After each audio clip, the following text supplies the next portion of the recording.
Bienvenue sur Africa 24. Dans l'invité du jour, nous recevons l'écrivain Théo Gongang Wandji. Il est venu nous présenter son dernier ouvrage, Nos années 80, on va faire comment ? Un livre qui se présente comme un recueil d'anecdotes de vie et un regard sur le Cameroun d'aujourd'hui. Bonjour. Bonjour et merci de m'inviter. Merci d'avoir accepté notre invitation. Absolument. Dites-moi, qu'est-ce qui vous a inspiré ce livre et surtout ce titre interrogatif, on va faire comment ?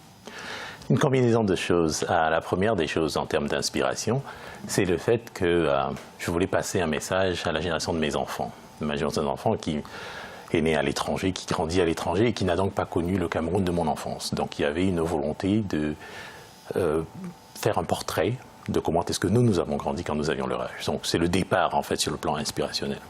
Et puis ensuite, c'est tout simplement le fait que ces anecdotes, ces histoires qui sont une partie de mon histoire, contribuent aujourd'hui à me poser des questions sur l'avenir de notre pays. Donc... Et justement, vous dressez un constat dans ce livre, à travers ce livre. Est-ce que ce constat, finalement, ce n'est pas qu'aujourd'hui le Cameroun va mal ?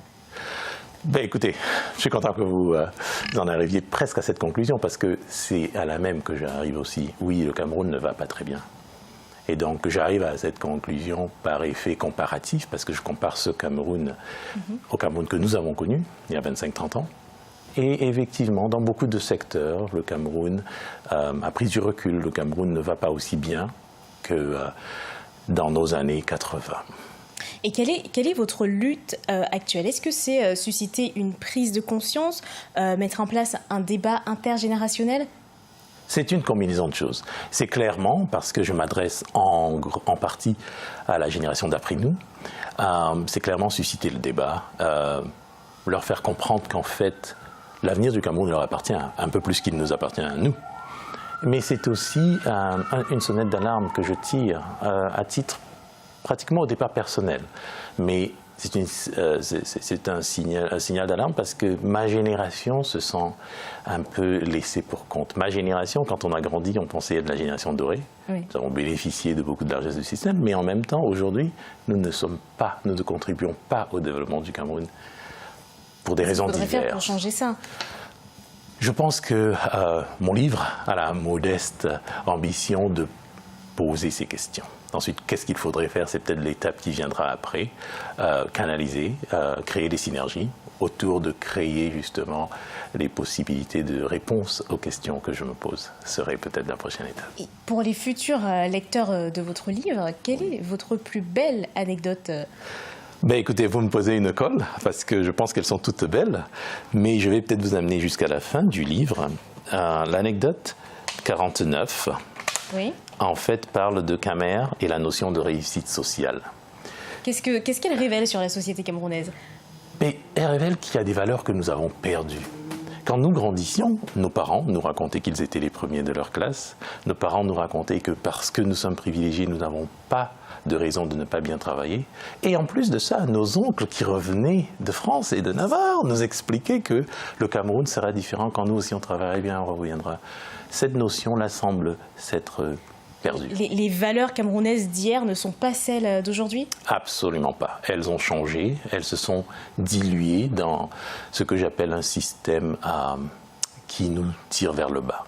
On ne croit plus en l'excellence comme étant le vecteur d'évolution sociale ou d'ascension sociale. On n'a plus besoin d'être brillant pour bénéficier de postes dans l'administration ou d'être brillant pour créer une entreprise. Tout ce dont on a besoin, malheureusement aujourd'hui, c'est de l'argent.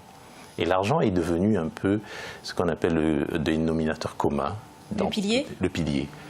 Mais vous faites beaucoup la comparaison justement entre le Cameroun d'hier et le Cameroun d'aujourd'hui. Est-ce que ce n'est pas resté un peu coincé dans le passé par rapport au Cameroun actuel ?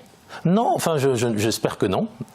Et mes anecdotes ne sont pas juste des anecdotes. Donc, à un moment donné, je fais une espèce comme ça de réflexion sur la réalité. Donc, au-delà de l'aspect ludique et nostalgique, il y a aussi des questions que je me pose qui sont des questions réelles. C'est-à-dire qu'aujourd'hui, quand je demande pourquoi est-ce qu'il y a des coupures d'eau ou d'électricité à des rythmes plus réguliers que quand j'étais adolescent au Cameroun, la réponse que j'entends, c'est « on va faire comment ?»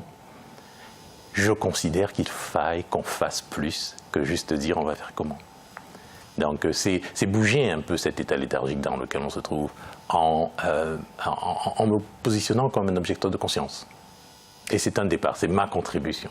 Et justement, vous parlez d'action, parce que bon, votre livre soulève beaucoup de problématiques. Qu'est-ce que vous comptez faire pour mettre en place des actions concrètes pour résoudre toutes ces problématiques que vous avez notées dans ce livre? Et je ne pense pas avoir l'ambition de répondre à toutes ces problématiques que je soulève, mais l'idée au départ, c'est en les soulevant, de créer une synergie, de créer une plateforme où d'autres gens, pas seulement de ma génération, pas seulement à l'intérieur de ma génération, ceux qui ont vécu une vie différente, hein, parce que n'oublions pas que je ne représente qu'un microcosme de ma génération. On veut susciter le débat, susciter l'envie de contribuer à titre individuel puis à titre collectif. Donc pour moi, ça, c'est ma première contribution. Quand mes enfants me demandent « tu te plains tout le temps du Cameroun, mais qu'est-ce que tu fais ?» La première des choses que je leur dis, c'est que j'écris un livre. Un livre qui correspond pour moi à mes premiers pas. C'est votre manière d'agir. C'est ma manière d'agir. Et j'espère susciter en cette génération-là un besoin d'agir qui est aussi vibrant que le mien, quoi. Merci Théo Gong Wanji d'avoir répondu à nos questions. Je vous en prie, merci beaucoup. C'était l'invité du jour. Merci à vous de nous avoir suivis et à bientôt sur Africa Régal.